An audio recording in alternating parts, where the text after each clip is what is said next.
If it comes to protecting yourself in that state, it's okay to be hurtful. You know, a lot of guys get trapped into a relationship and then they don't want to say the right thing because it might be hurtful. I'm like, I don't want to say it. I just, I don't know how to get out of it because she'll start crying and I won't know what to do. It's okay if she cries. It's okay. You need Allah's protection, and the one who guards you and cares for you cares more for her than you ever will. And you staying in something illegitimate and you staying in something haram and you continuing that is not out of love. Understand that. You are harming yourself, and equally you are harming her. Equally you are harming her. And so get away from it. Out of love for yourself and out of love, if you have any care for her, do that too. Even if it's care for her. You know, when guys say, but I love her too much. Not enough. Clearly not enough. Because if she died right now, where would she go? What would Allah ask her? And you'd be okay with that. Is that love or is that selfishness? You see, love for anybody else who doesn't believe in Allah is something else. But love for someone who's holding on to Allah is something else. If you love someone, you don't just want good for their life now. You want good for this life and the next life. You want both. And if you don't want both, then it's not really love, is it? Who's okay with letting their family burn in hellfire? Who's okay with their family member or their loved one being condemned or questioned or interrogated? يَلْقَى أَثَامًا يُضَاعَفْ لَهُ الْعَذَابُ يَوْمَ الْقِيَامَةِ. A person who commits zina is going to meet heavy penalty and the punishment will be doubled on them. Doubled. That's the standard punishment. This is what Allah is teaching us. And so these words, ma'adallah, hold on to them like a security, like your health insurance policy. When you're getting into trouble, when you're on campus, some of you guys are taking summer classes, Ramadan and summer classes. Inna lillahi wa inna ilayhi raji'un. You know, some of you at work, this is the situation. Some of you on social media, this is the situation. And if this situation is escalating, ma'adallah. إِنَّهُ رَبِّي أَحْسَنَ مَثْوَايَ إِنَّهُ لَا يُفْلِحُ الظَّالِمُونَ. And this young man, young men don't think about the future. Young men just think about what they want to do right now. What do you want to eat right now, bro? What are we going to do tonight, bro? There's an exam tomorrow. I don't care. Let's talk about it over a burger. Like, you don't think long term. But Yusuf alayhi salam has long-term thinking because Allah has given him hukum. So what does he say? إِنَّهُ لَا يُفْلِحُ الظَّالِمُونَ. The fact of the matter is, people who do wrong will never succeed in life. They'll never succeed. Not in this life, not in the next life. This is it's a vital quality that a young man should have. You know, a young man in our ummah, especially in our ummah, the Prophet was afraid for them, sallallahu alaihi wasallam, that the men their biggest fitna will become women. That's not because women are evil, because we're weak ourselves. We don't know how to put guards in for ourselves. And let me tell just one last thing to all of us. This is not something anybody's safe from. I'm going to share with you a very short dua today, and a very heavy lesson behind it. It's just two words. Those words are ma'adallah. The words are from Yusuf alayhi salam, and he uses the words ma'adallah. Allah Azza wa Jal describes in the story of Yusuf alayhi salam that he was, as a child, abducted. He was taken away from his father. His brothers threw him in a ditch, basically almost a dried up well, and they left him there, and from there he was taken and sold as a slave. We also learn from the story, and it's hinted at in the Quran, and then in other narrations it's more explicit, that he grew up to be an unusually good-looking man. And he's a good-looking man, a young man, and he's also a servant. And he serves as, you could say, just one of the house servants in the house of a minister. His name is Al-Aziz in the Quran. That's not a name, it's a title. Minister, essentially. Someone who has authority and respect in society. And Allah describes this character, and He describes Imra'atul Aziz, the wife of that minister. It seems that the wife of that minister had some sort of a psychological issue. She was an unhappy housewife. She didn't get the attention she needed from her husband. Whatever the issue was, Shaitan came and whispered to her quite a bit. So she sees this young servant of hers all the time serving in the house, and she starts fantasizing about him and thinking about him and wants his attention towards him. And of course she has authority over him too. Now before I go any further, in the Quran, Allah Azza wa Jal does not describe how crazy women can get about men. In fact, the other way around, Allah does describe how crazy men can be about women. زُيِّنَ لِلنَّاسِ حُبُّ الشَّهَوَاتِ مِنَ النِّسَاءِ. It's the other way around. Typically, it's the man pursuing the woman. You know, in Arab culture, for example, they name all the animals that hunt, they name boys after them, like Asad, lion, you know, things like that. And then girls are named after, a lot of times, animals that are hunted, like ghazal, you know, because the Asad is going to get the ghazal. That's the idea. So, but the idea that one is the pursuer and the other is the pursued. But in this story, you kind of find the flip. You find the reverse. You find the woman is pursuing the man in this case.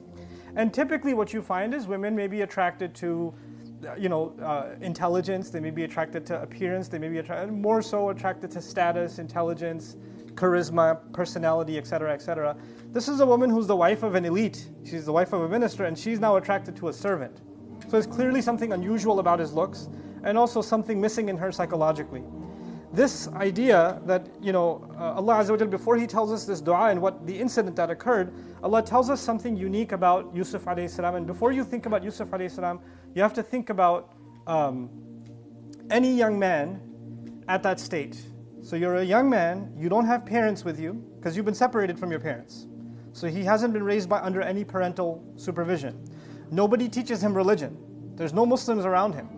So he's not getting religion from anywhere. He learned some of it from his father, but he's been separated since that time. And whatever he does in his free time is his business. And he's a young man living essentially in a non-Muslim society. That's what it is. It's a non-Muslim society. And he's a very good-looking young man. Again, with no adult supervision. And now he's reached puberty. He's a teenager, or he's a late teenager, you can call him. Maybe he's 18, 19 years old. We don't know the exact age. But then Allah describes when he became a young man, what were some of his qualities?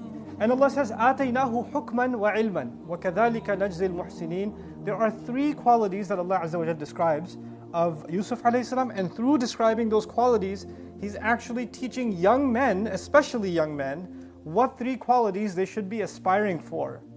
What qualities should they want in themselves?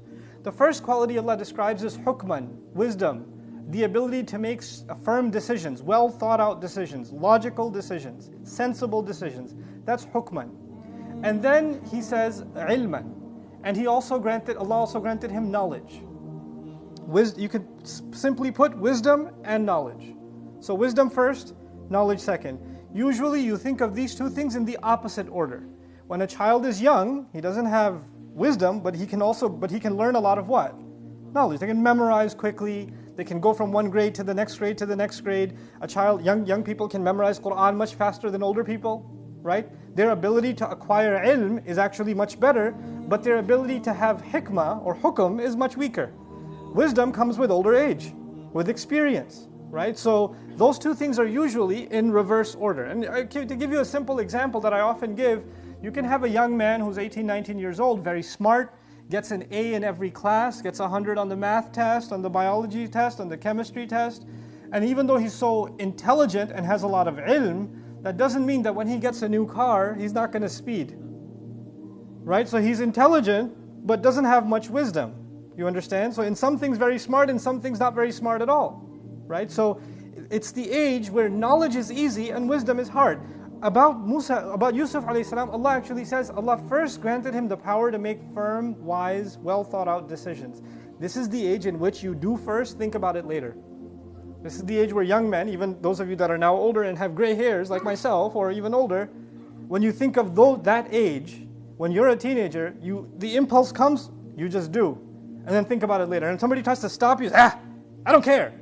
You just do it, And later on in your years, you're like, man, how stupid was I? What did I do? Why did I do that? And then you see your kids doing it, or you see your younger brother doing it, and you try to stop him, and he says, oh yeah? I remember when I was little and you used to do it. You were no different. So yes, I wasn't any different because I didn't have any wisdom. You understand? And a lot of times young men feel confident. You can't tell me what to do. I'm not stupid. I get A's. I'm smart. Yeah, you have ilm, but that doesn't mean you have hukum. So Allah describes Yusuf alayhi salam with, especially, if a guy is not very good looking, if he's like scrawny or like not very charismatic personality, not very attractive or whatever, then he's not going to get into too much trouble. You understand? But if a guy is charismatic and he's young and he's no adult supervision and he's good looking, then there's going to be problems. There's going to be problems. And at that point, wisdom is going to be a lot harder. And on top of that, he's intelligent. Oof, that's lethal combination. So with that, Allah Azza wa Jal gave Yusuf alayhi salam this firm ability to make decisions. And then Allah put that to the test. Now he's this young man, and Allah describes, وَرَاوَدَتْهُ الَّتِي هُوَ فِي بَيْتِهَا. Rawada comes from ruwaid in Arabic. Ruwaid means slowly. Slowly, okay? And the idea of Ruwayd is she slowly tried to seduce him. She didn't just do it one time. Slowly dropped hints at him.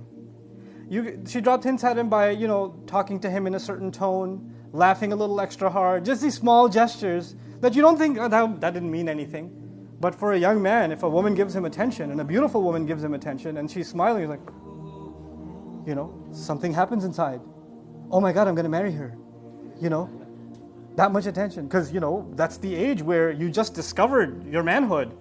And, you fall in love every other woman you see.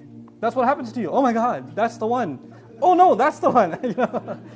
راودته التي هو في بيتها. She's the one giving him attention, and she's giving him attention little by little by little, and she's trying to make him slip عن نفسه, which suggests she wants him to slip from himself. In other words, he's always reserved. She drops a little bit of a friendly gesture, he's always serious. He always, let me clean the room, I'm going to leave. Let me fix the lawn, I'm going to leave. Is there anything else? No? Okay, thanks. And if she makes a kind gesture, oh, you're so good. Assalamu alaikum. And he just goes. There's no, oh really? There's no such thing. So he's guarding himself over and over again. And the harder he plays to get, meaning she thinks, oh, he's just being difficult. And then for a woman, sometimes in her pride, what happens? She needs to conquer him. Like in her dominion is that I need to conquer. He's not giving me attention. How dare he? I'm going to do whatever I can to get his attention. Let's see how much he can resist. So what does she do one day? He's cleaning up, and while he's cleaning up, she goes, locks the door. And the bedroom, she locks the door, locks the other latch, the other multiple latches on the door. And the windows, multiple latches. And while he's busy, she's just going away. It's not like Yusuf alayhi salam was sitting there, and she's locking all the doors, and he's just looking at her like, oh, that's interesting. That's not what's happening. He's busy doing his work, while she's sneakily kind of closing everything up, because she knows as soon as he finishes his work, and she says, Yusuf, why don't you just sit for a little bit? No, I have to go. Boss called me first, and he just runs away. She doesn't want him to run away this time. So she locks all the doors. غَلَّقَتِ الْأَبْوَابِ. And then she says to him, هَيْتَ لَكَ, hurry up and come here. She uses the words hurry up and come here. Now listen to me carefully. When he was a young boy, his father told him, Allah has given you a gift. You can interpret speech. وَيُعَلِّمُكَ مِنْ تَأْوِيلِ الْأَحَادِيثِ. Allah will teach you the ability to interpret all kinds of speech. Okay? Now, she doesn't say, I want you, come here. Or I desire you, let's commit zina. She didn't use those kinds of words. All she said in hayta lak, you can say asri', hurry up and come here. Now understand this. If he's working in that house, and she's the owner of the house, she uses that word all the time. Hurry up and cook, hurry up and clean, hurry up and this, hurry up and that. Hayta lak is used all the time. So she's not using a word that she doesn't use all the time. But Yusuf alayhi salam is smart enough to know that right now what she means by that hurry up and get over here is different from all the other million times she said it. He's smart enough to interpret the difference. You don't just hear the words, you have to hear what's behind the words. Because she could be really sneaky and say something and you say, no, well, I didn't say anything, I just said Assalamu alaikum wa rahmatullahi. I didn't say anything. Well, yeah, you did. There's something behind the tone. There's something behind the scene, the gesture, the body language. All of it he recognizes, and he realizes this is code red. This is bad.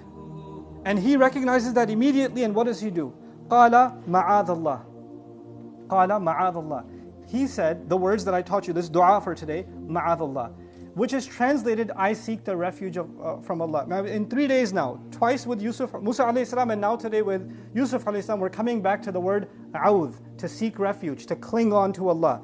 But the word he used is actually more emphatic. There is no other place where there's no other isti'adha form. Like you say, a'udhu billah, a'udhu billah, right?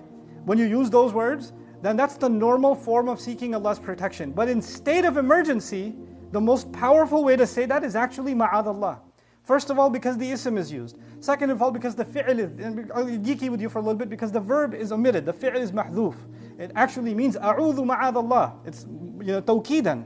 So it's an extra level of tawqid in this word. And it's actually not even ma'adallah, it should be ma'adan. A'udhu billahi ma'adan. But it's actually ma'adallah. A'udhu billahi ma'adallah. It's an incredible language. He's basically telling Allah, screaming out loud, Ya Allah, take me somewhere where I can hold on to you. And the word ma'ad, you hear the ma in the beginning? That ma, the fatha in the beginning on the meme, that's actually called, it can also be called an ism dharf. A zarf is a time and a place. Ya Allah, take me away from